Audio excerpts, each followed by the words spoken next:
क्या स्टैंड है आपका जातिगत जनगणना पे? मेरा भाई स्टैंड है जो योगी जी ने कहा, साथ रहेंगे नेक रहेंगे, बटेंगे तो कटेंगे। नहीं होनी चाहिए। बिल्कुल भी नहीं। जातिगत जनगणना होनी चाहिए।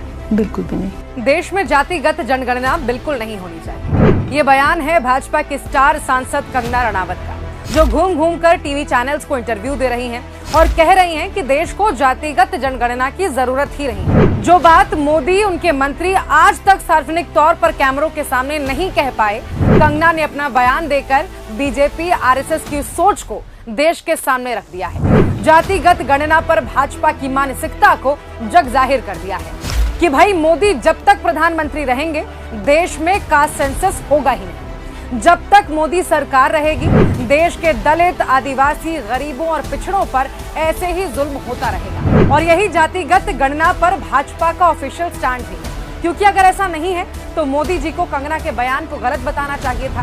मीडिया के सामने आकर भाजपा को साफ साफ ये बता देना चाहिए था कि जातिगत जनगणना पर कंगना के बयान से वो इत्तेफाक नहीं रखते और जातिगत जनगणना भाजपा देश में कराएगी। लेकिन ना, मोदी जी ऐसा बिल्कुल नहीं करेंगे।